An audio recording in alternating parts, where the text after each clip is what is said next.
We say Allah. Okay, so that's God to the Muslims. Some say it's not even the God of the Christians and so on. It's just a God. Some even said it's a moon god. But let us now look at the linguistic of the word Allah. It in itself is the beauty of Islam, because the word in Arabic doesn't mean God. Just in case you thought it did, it doesn't. Because we have a word in Arabic for the word in English, God. It's called eloh. Eloh, God. God, eloh. That's the word.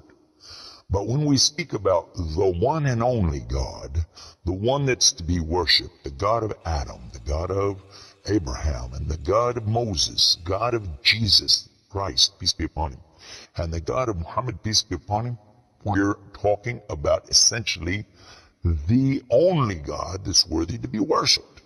No other God. Now, what would be the proof for this? I realize that we have a lot of detractors who will say, no, it's not true, I don't believe it.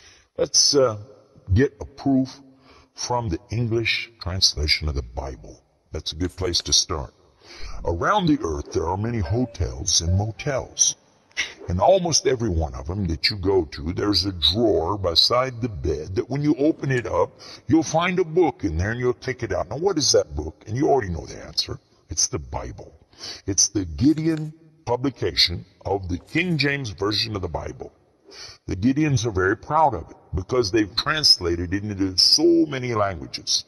If you'll turn a few pages right in the beginning, you'll find examples of the translation to Chinese and Korean and into Urdu, the language of Pakistan. You'll find it into Tamil. You'll find it translated into Afrikaans language, which happens to be the first. And the second language translated to is Arabic. And there is an example of each one of these languages from the verse in the Gospel of John, chapter 3, verse 16. And you know it very well. For God so loved the world. That's how it begins. And if you look in the Arabic language, the example that they gave in that Bible, it says Allah. Allah. That's what it says. For Allah so loved the world. So if it's not the same God, then why? All over the entire earth, everywhere I go, I find this exact same word being used in the Bible of the Christians. Now you might say, what about the Old Testament? Page 1 of the book of Genesis, at the very beginning of the Quran, page 1 has 17 verses. And there's the word Allah, Alif, Lam, Ha, 17 times. So just as it's the God for the children of Israel in Arabic language, and it's the God for the Arabs who are Christians, it's also the same God for the Muslims. The word is Allah. Why Allah? Why is it important to have this particular word, and why don't we have it in English? Now, I want to come to the etymology of the word. It comes from the word eloh, and eloh means God. But God is defined as what? Anything that's worshipped, whether it be something you can see or you don't see, something you can touch or not touch, something that you can hear or not hear. A God could be anything. A God could be a rock, a stick, a stone, a bone. A God could be something that you can make with your hands. A God can be something you could use your imagination for. It could be a human being. A God could be anything. G-O-D, God, could be anything. But there is no word in English for Allah. So when you translate the word Allah to be God, you've actually diminished the meaning of Allah. That's why whenever you translate the Bible from English to Arabic, you need to use the word Allah instead of God with a big G, which now gives us a clue to the problem. In the English language, they only have one word, God. Little G-O-D. It means something worshipped. It could be idols, images, pictures, statues. It could be human beings. It could be anything. This is God's. Little G-O-D-S. But when you mean the God, you have to capitalize the G. You have to make a big G. Now, what happens if you're going to start the sentence with the word God? You have to make a big G anyway, don't you? So you wouldn't know if it was God, big God, or God, a little God, just any old God. You wouldn't know. Also, whenever you're speaking to someone, they can't see the letters. So when you say God, which God? What God are you talking about? In Arabic, though, it's clear. When you say eloh, okay, he's talking about a God. And Allah is an eloh. But he's also al-eloh, the only eloh. And when you say Allah, this firms it up. And there's no doubt in anybody's mind that you're talking about the one and only God.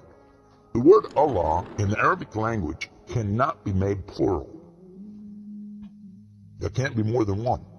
Okay, that perfectly fits the unique God of the believers, because there's not more than one. He's only one. There's no God beside God. Second point is this: it can't be made female or male. There's no gender to the word. In Arabic, all the words have gender. All words have gender. But this particular word is only having gender because of the Arabic language, not because Allah has gender. To give you an example, it always says like Allahu. This means Allah, He is. But when we say He, it's out of respect for Allah, because Allah is without gender, because He's not like His creation, not male, not female. Additionally, we find that the examples in Quran, for instance, when Allah is talking about Himself, you'll find it says Nahnu. Nahnu means we. And Allah refers to Himself as Nahnu. He also says khalaqna. He says khalaqna. What does that mean? He's saying that we created. And throughout the Quran, you find Allah referring to Himself as we, our, and us. And right away you're going to say, okay, if that's not plural, then what is? In fact, this is the royal we used by a king or a queen when they're giving decrees. We have it in English too, so you can understand. The king says, we decree the following, and he's talking about himself. It's the royal we. Now, I thought about this quite a bit, and I was trying to think, how could I give a better example?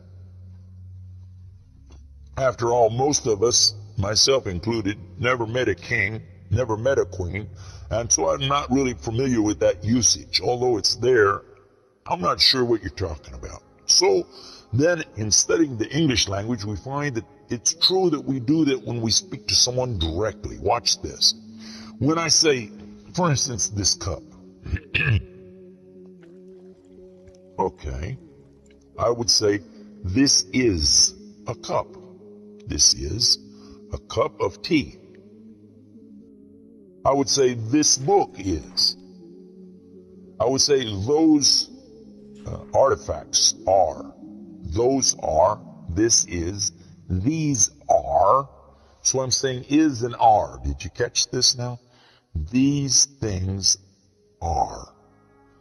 This is. Now when I speak to a human being, how do I do this? Well, I will say, you guys, all of you are. All of you are. A-R-E.